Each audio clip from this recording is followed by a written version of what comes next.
जय हिंद दोस्तों। मैं हूं रोहित। आपका स्वागत करता हूं आपके अपने यूट्यूब चैनल एमजे क्लासेस पे। आज की वीडियो में हम लोग कक्षा 12 का जो नया सीरीज़ स्टार्ट हुआ था उस सीरीज़ में अंग्रेजी के second chapter a fellow traveller को पढ़ेंगे। तो आइए इस वीडियो को स्टार्ट करते हैं। अ फेलो ट्रेवलर जिसको लिखा है एजी गार्डनर ने। इसमें एजी गार्डनर ने अपने एक अनुभव को साझा किया है। उन्होंने एक अपने फीलिंग को साझा किया है, अपने फीलिंग को बताया है कि कैसे उन्हें एक मच्छर के प्रति एक सहयात्री की भावना उत्पन्न हुई। वह एक सहयात्री को कैसे एक मच्छर को सहयात्री के रूप में महसूस करते हैं। आइए इसका अबाउट द लेसन देखते हैं। The lesson a fellow traveller has been selected from leaves in wind, यानी यह जो चैप्टर है, यह जो पार्ट है, a fellow traveller has been selected, यानी इसे लिया गया है लिव्स इन वाइंड से। It is a fine specimen of personal essay, यह एक अच्छा विशेषता है ऑफ द पर्सनल एसे, यानी व्यक्तिगत एसे यानी निबंध का। यह व्यक्तिगत निबंध का एक अच्छा विशेषता है या उदाहरण है। The author here describe how he develops a feeling of affection for a mosquito regarding him as a fellow traveller.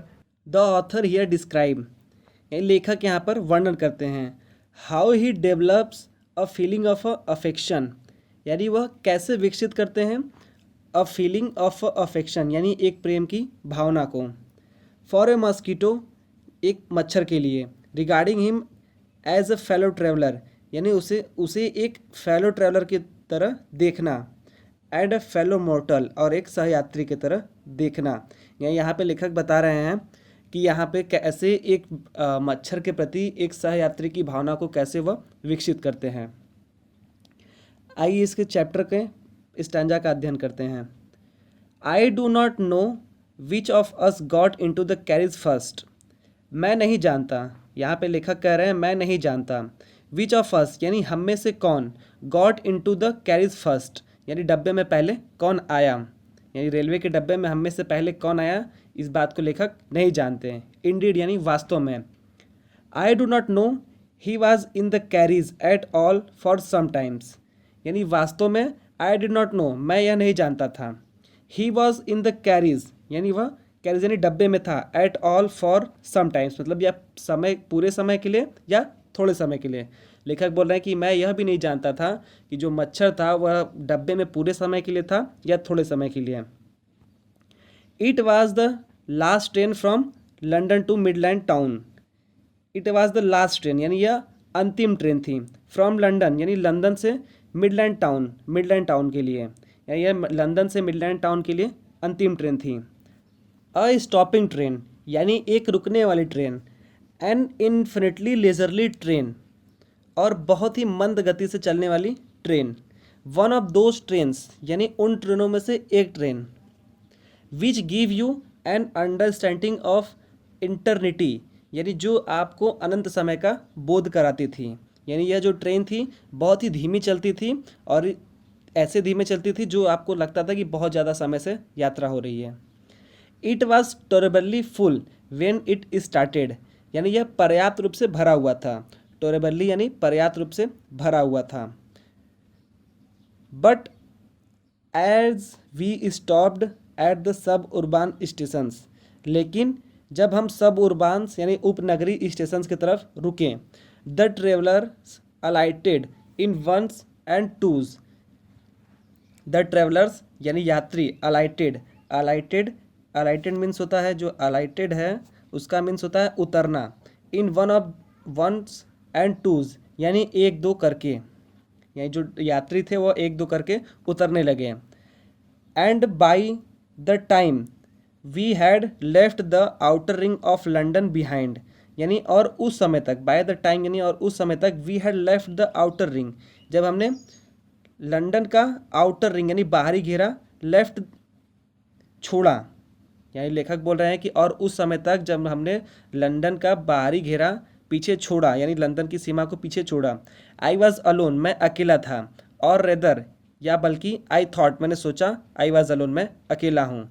लेखक बोल रहे हैं कि उस समय तक जब वो लंदन को पीछे छोड़ रहे थे तो उन्हें लगा कि वह बिल्कुल ट्रेन में अकेले हैं। अगला para, there is a pleasant sense of freedom about being alone in carriage that is jolting noisily through the night. There is a pleasant sense यानी एक सुखद भावना थी, ऑफ फ्रीडम स्वतंत्रता की, यानी उन्हें एक स्वतंत्रता की सुखद भावना थी। About being alone in carries यानी एक कैरेज यानी एक डब्बे में अकेले होना, यानी एक रेलवे के डब्बे में अकेले होना एक सुखद भावना थी। That is jolting noisily through the night, जो जोर से झटके देते हुए रात्रि में जा रही थी। It is liberty and unrestraints in very agreeable form, यानी it is liberty, liberty means होता है स्वतंत्रता, और अनरिस्टेंट्स मीन्स होता है अशांति। तो बोल रहे हैं यहाँ पे लेखक, इट इज़ लिबर्टी यानी स्वतंत्रता और अशांति का, एग्रीबल मीन्स होता है सहमत, यानी यह स्वतंत्रता और शांति का एक सहमत रूप था। From you can do anything you like, यानी यू कैन डू यानी आप कर सकते थे, एनीथिंग कुछ भी, यू लाइक जो आप पसंद करते थे, यानी आप जो पसंद करते थे कुछ भी कर सकते थे। You can have that argument, यानी आप आर्गूमेंट कर सकते थे।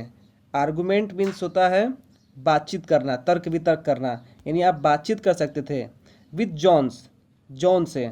यहाँ पे जॉन लेखक ने स्वयं के लिए एक कैरेक्टर का निर्माण किया है, यानी वह स्वयं के मन को बोल रहे कि आप जॉन से आर्गूमेंट यानी बातचीत कर सकते थे। एंड रोल हिम ट्रिम्फिटली का मतलब होता है विजयपूर्वक, और रोल हिम ट्रिम्फिटली उसे पटक सकते थे, ट्रिम्फिटली या विजयपूर्वक, इन द डस्ट धूल में, यानी यू कैन हैव आर्ग्यूमेंट, आप जॉन से बातचीत कर सकते थे और उसे विजयपूर्वक धूल में पटक सकते थे।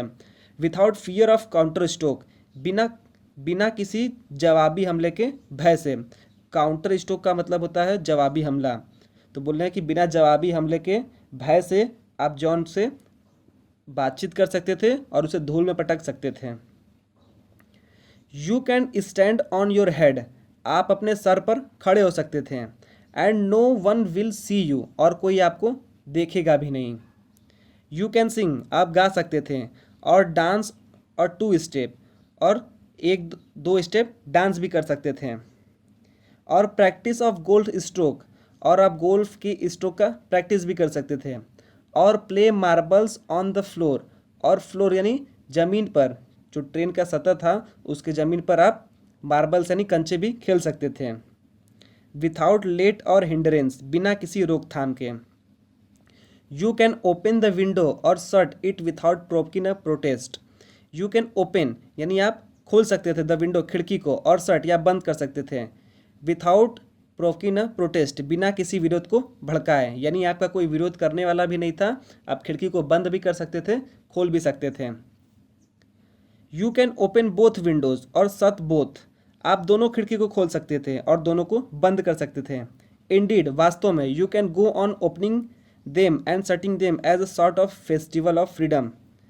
वास्तव में you can go on opening them यानी आप खोल सकते थे, एंड शटिंग देम बंद भी कर सकते थे, यानी बोला है कि आप दोनों खिड़की को एक साथ खोल भी सकते थे और बंद भी कर सकते थे। As a sort of festival of freedom यानी ऐसे स्वतंत्रता के त्यौहार में। You can have any corner you choose and try all of them in turn, मतलब you can have any corner you choose मतलब आप किसी भी कोने को चुन सकते थे, and try all of them in turn और सभी को बारी बारी भी प्रयास कर सकते थे, ट्राई कर सकते थे। You can lie at full length on the cushions and enjoy the luxury of breaking regulation and possibly the heart of Dora herself। यानी आगे बोल रहे हैं you can lie at full length यानी आप पूरा लेट सकते थे ऑन द क्वेश्चन एक तकिए पर, and enjoy the luxury of breaking the regulation और आप आनंदित हो सकते थे the luxury of breaking the regulation यानी नियमों को तोड़ने के विलासिता का आनंद ले सकते थे। ये जो रेगुलेशन है, रेगुलेशन मीन्स होता है नियम, ब्रेकिंग मीन्स तोड़ना, लग्जरी मीन्स विलासिता। तो बोल रहे हैं कि आप नियमों के तोड़ने का विलासिता का आनंद ले सकते थे। एंड पॉसिबली और संभवतः द हर्ट ऑफ डोरा हरसेल्फ और स्वयं डोरा के हर्ट को भी। डोरा यहाँ पे डिफेंस ऑफ रियल एक्ट, यानी एक ये नियम है जो विश्व युद्ध के दौरान बनाई गई थी अमेरिका में, तो उसी को बोल रहे हैं कि इस नियम को भी आप तोड़ सकते थे और संभवतः उसे पता भी नहीं चलता। तो ये आगे बोल रहे हैं only Dora will not know that heart is broken, ये डोरा को भी पता नहीं चलेगा कि उसका नियम टूट चुका है। यहाँ पे हर्ट नहीं होगा, यहाँ पे नियम होगा। यू कैन इस्केप इवन डोरा, और आप डोरा से बचे रह सकते हो। ऑन दिस नाइट, यानी इस रात्रि, I did not do any of this things, मैंने नहीं किया एनी ऑफ दिस थिंग्स, यानी इनमें से कोई भी कार्य। लेखक बोल रहे हैं कि उन्होंने जो भी सोचा था कि वह मार्बल खेल सकते हैं, यानी कंचे खेल सकते हैं, गोल्फ का प्रैक्टिस कर सकते हैं या डांस कर सकते हैं, इन सभी चीज़ों में से उन्होंने एक भी कार्य नहीं किया। They did not happen to occur to me, यानी आगे लेखक बोल रहे हैं कि they did not happen to occur to me, यानी ऐसा मेरे साथ नहीं हुआ, मतलब ये सभी चीज़ें उनके साथ नहीं हुआ। वाट आई डिड, यहाँ पे डिड जो है ये डू का सेकेंड फॉर्म है, तो वाट आई डिड यानी जो भी मैंने किया। Was much more ordinary, ordinary का मतलब होता है साधारण, ये लेखक बोल रहे हैं कि जो भी मैंने किया वह बहुत ही साधारण था। When the last of my fellow passenger had gone, यानी जब मेरा आखिरी सहयात्री चला गया। I put down my paper, मैंने अपने पेपर को नीचे रख दिया। Stage my arms and my legs, stage means होता है फैलाना, stage my arms and my legs, मैंने अपने हाथ और पैर को फैलाया। Stood up and looked out of the window on the काम summer night through which I was journeying, ये लेखक आगे बोल रहे स्टूड अप खड़ा हुआ and looked out of the window और खिड़की के बाहर देखा।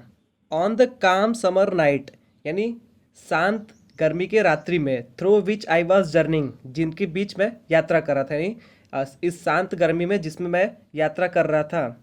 Noting the pale reminiscence of day that lingered in the northern sky, यानी पीली दिन की स्मृतियाँ, रेमिसेंस मीन्स होता है दिन की स्मृतियाँ, दैट स्टिल लिंगर्ड जो अभी भी ठहरी हुई थी। लिंगर्ड का मीन्स होता है, ये जो लिंगर्ड है इसका मतलब होता हुआ ठहरा हुआ। इन द नॉर्थन स्काई यानी उत्तर की बादलों में, यानी यहाँ पे लेखक बोल रहा है कि पीली रेमिनिसेंस ऑफ डे यानी दिन की स्मृतियाँ अभी भी ठहरी हुई थी उत्तर के बादलों में। यहाँ पे दिन की स्मृतियों से मतलब है कि जो दिन की हल्की हल्की सूर्य की लालची होती है, जो हल्का लाल होता है, वो अभी भी स्काई में यानी बादलों में था।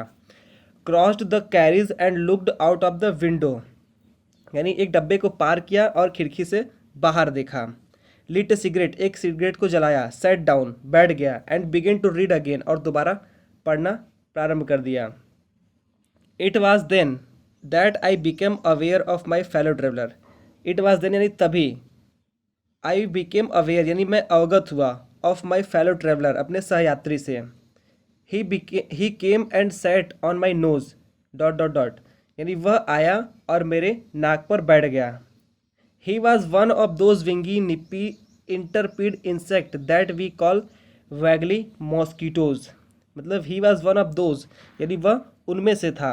विंगी यानी पंखों वाला, निप्पी यानी झिंझलीदार, इंटरपिड इंसेक्ट यानी भद्दा कीड़ा, that we call vaguely mosquito जिसको हम लोग स्पष्ट रूप से मच्छर कहते हैं। I flicked him off my nose मैंने उसे अपने नाक पर से उड़ा दिया। And he made a tour of compartment, he made a tour यानी एक टूर किया यानी उसने एक दौरा किया, ऑफ द कंपार्टमेंट यानी डिब्बे का। इन्वेस्टिगेटेड इट्स 3 डायमेंशन यानी इसके तीनों आयामों का निरीक्षण किया। इन्वेस्टिगेटेड मीन्स होता है निरीक्षण करना, और ये जो डायमेंशन दिया हुआ है इसका मतलब होता है आयाम। आयाम मतलब लंबाई, चौड़ाई और ऊंचाई। तो बोले हैं उस मच्छर ने कि उसने उस कंपार्टमेंट यानी उस डब्बे का एक दौरा किया और उसके तीनों आयाम यानी लंबाई, चौड़ाई, ऊंचाई का निरीक्षण किया। विजिटेड ईच विंडो सभी विंडो यानी सभी खिड़कियों पर गया। फ्लर्टेड राउंड द लाइट और वह लाइट के पास भी फड़फड़ाया। डिसाइडेड दैट निर्णय किया कि there was nothing so interesting यानी यहाँ पर कुछ भी इतना इंटरेस्टिंग यानी इतना रोचक नहीं है। As that large animal in the corner यानी कॉर्नर में उस बड़े जानवर के अलावा, यहाँ पे लेखक बोल रहे हैं जानवर खुद को, यानी लार्ज एनिमल यानी जो बड़ा जानवर है उससे रोचक यहाँ पर कुछ भी नहीं है, उस मच्छर ने डिसाइड किया। केम आया and had a look at my neck, और मेरे गर्दन की तरफ एक बार फिर से देखा। दोस्तों इस वीडियो को यहीं पर समाप्त करता हूँ। आगे का बचा हुआ भाग अगले पार्ट में अपलोड होगा।